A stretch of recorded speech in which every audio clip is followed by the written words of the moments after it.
তাকে তাকে দেয় না। দান করা ধর্ম, তবে সেটি সৎ পাত্রে হওয়া চাই। কলিযুগের ধর্মই হলো দান, কিন্তু দানটা সবাই নিতে পারে না, সবাই দিতেও পারে না। হরিনামে সবাই মজে না, হরিনামে সবাই কাঁদে না, হরিনামে সবার মধ্যেই ভক্তি দেবীর উদয় হয় না। তার হয় যার প্রতি গুরু গোবিন্দের অযাচিত করুণা হয়। আজ গোয়ালদি সার্বজনীন রাধা গোবিন্দ মন্দিরের বার্ষিক উৎসব উপলক্ষে আপনারা যে মহতি অনুষ্ঠানের আয়োজন করেছেন, তারই প্রাগ মুহূর্তে ভক্ত সঙ্গে হরিনাম সংকীর্তন আনন্দ। আমরা আনন্দ দিতে আসিনি, আনন্দ নিতে এসেছি। হরিনাম করতে আসিনি, হরিনাম শ্রবণ মনন চিন্তন স্মরণ করতে এসেছি।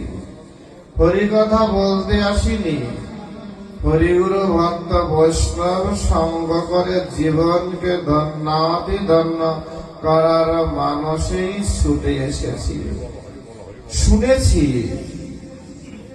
গত বছর দেখেছিও বটে, কিন্তু স্মৃতি তো বিস্মৃতিতে রূপান্তরিত হয় মুহূর্তকাল মধ্যে। তাই আবার ছুটে এসেছি। সামনের বারে যদি না আসতে পারি, কারণ নগর কান্দার নগরে নগরে হরিনাম হয়, নগর কান্দার পদে পদে ভক্তবৃন্দের বসবাস করে, নগর কান্দার পথে পথে হরিনামের ধ্বনি উদিত হয়। গোয়ালদিদের তারই মধ্যে অন্যতম, যেখানে রাধা গোবিন্দ বিগ্রহ বর্তমান, শুদ্ধ ভক্ত বৈষ্ণবের বিচরণ ক্ষেত্র ব্রজভূমি ধাম। তাই ধামবাসীর ব্রজবাসীর সঙ্গ করে তাপিত জীবনটাকে শান্ত করার মানুষেই ছুটে আসা। কি অদ্ভুত কথা! প্রত্যেকটি শব্দই দেখবেন ব্রহ্মস্বরূপে ভাগবত। নগরকান্দায় যখন আমরা আসতেছিলাম, তিনটি মাহেন্দ্র, সাত্বিক মাহেন্দ্রের মধ্যেই ভক্তরা ফরিদপুরের শ্রীরামসী অঙ্গনে, যেখানে অখণ্ড মহানাম মহাযজ্ঞ চলছে, 156তম মহাবতারী প্রভু বন্ধু সুন্দরের আবির্ভাব উৎসব চলছে। উৎসবের মাহেন্দ্রগ্রাম ছেড়ে শ্রীঅঙ্গন থেকে যাত্রা করে এই নগরকান্দার গোয়ালদি এসেছে সারা পদে অবিরাম হরিনাম করতে করতে। কল্পনা করা যায়, এটি এদের আজকের প্রথম স্বভাব নয়, এ স্বভাব বহুদিনের।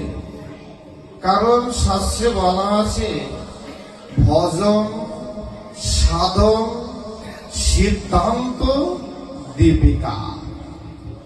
যদি ভজন থাকে তবে সাধনময় জগতে প্রবেশ করে। যদি সাধনময় জগতে কেউ একবার প্রবেশ করে, তবে সিদ্ধান্ত জগতে পৌঁছাতে পারে। আমি কে, তুমি কে? জীব সাধারণ, জীব অন্যান্য সাধারণ হয়। ব্রহ্মের তপস্যা করতে করতে সাধারণ জীব ব্রহ্ম হয়ে যায়। যখন সে সিদ্ধান্ত ভূমিতে পৌঁছায়, যখনই পৌঁছায়, বলছে তখনই সে দীপিকা, মানে আলোক শিখা হয়ে আলোক বর্তিতা হয়ে নিজের মধ্যে সাধন ভজনের শক্তি সমাহিত করে না, জগৎ মাঝে আলোকিত করে দেয়। ফরিদপুর থেকে শ্রীঅঙ্গন থেকে যারা এসেছে, তারা শুনেছেন নগরকান্দার পদে পদে কীর্তন হয়। তাই কীর্তন আনন্দকে ভক্ত সঙ্গ পাওয়ার মানসে লালায়িত হয়ে পদে পদে কীর্তন করতে করতে এসেছে। কারণ কি জানেন? কৃপা শব্দের অর্থই হলো করিয়ে পাওয়া। তুমি কিছু করো তবে তুমি পাবে। আমরা কিছু করতে চাই না, কিন্তু অনন্ত সুখ, অনন্ত অফুরন্ত আনন্দ পেতে চাই। আনন্দ পুরুষোত্তমের সাথে সম্বন্ধ তৈরি তো করি না। এজন্য আনন্দময় কৃপা পাওয়ার লালসী পথে পথে কীর্তন করে নিজের অহংকারকে ধুলায় লুটিয়েছে। তাই আপনাদের নগরকান্দার ভিতরে ঢুকতে মনে হয় রাস্তাটা খারাপ। খারাপ রাস্তা না, মনটা খারাপ। কারণ ওই ধুলোগুলো বলে দিচ্ছে এ ধুলি সাধারণ ধুলি নয়। শ্রীমন মহাপ্রভু 550 বছর আগে এসেছিলেন। প্রভু বন্ধু সুন্দর 156 বছর আগে এসেছিলেন। ফরিদপুরে অপ্রাকৃত লীলা করেছিলেন। এই দুইজন হরিনামের বন্যায় ভাসিয়েছিলেন। শ্রীমন মহাপ্রভু বলছে, পৃথিবীতে যত আছে নাগরাদি গ্রাম, সর্বত্র প্রচারিত হইবে তব মম নাম। এই যে সর্বত্র প্রচারিত হরিনামের ধ্বনি, যা আজ নগরকান্দার মানুষই নয়, পশু পক্ষী কীট পতঙ্গ বৃক্ষ লতাদি নয়, হরিনাম কীর্তন শ্রবণ করে পদের ধূলিগুলো আনন্দের আকাশে বাতাসে মুখরিত হয়ে যাচ্ছে। কারণ তারাও যে পিপাসার্থ তৃষ্ণার্থ লালায়িত, যে হরিনাম শ্রবণ করে তারাও উদ্ধার প্রাপ্ত হতে চায়। 84 লক্ষ জনম আমাদের বলছে, সাধু শাস্ত্র কৃপায় যদি কৃষ্ণোন্মুখ হয়, সেই জীব মায়া তাহার নিস্তরায় বহু বহু জন্ম অতিক্রম করে। তবে দুর্লভ মনুষ্য জন্ম পেয়েছি সাধন ভজন করার মানসে। কত নর্দমার কীট হয়েছি, কত উভচর প্রাণী হয়েছি, কত পশু পাখি কীট পতঙ্গ হয়েছি, কত বৃক্ষ লতাদি হয়ে জন্ম হয়েছে। এমন করে পরিক্রমা করে করে 80 লক্ষ, 1 2 নয়, 1 2 3 4 নয়, 80 লক্ষ জনম পরিক্রমা করে তারপরে দুর্লভ মনুষ্য জন্ম পেয়েছি।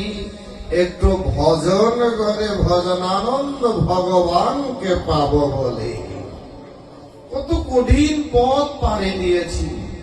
কখনো বা খেয়েছি, কখনো বা না খেয়ে থেকেছি, কত কষ্ট করেছি, কোন বনে জন্ম হয়েছে, কেউ কিনা পিষে মেরেছে, কত আঘাত করেছে, তাও এই দুর্লভ মনুষ্য জন্ম এসেছি ভগবানকে পাবো বলে। আজকের একটি অদ্ভুত কথা বলি।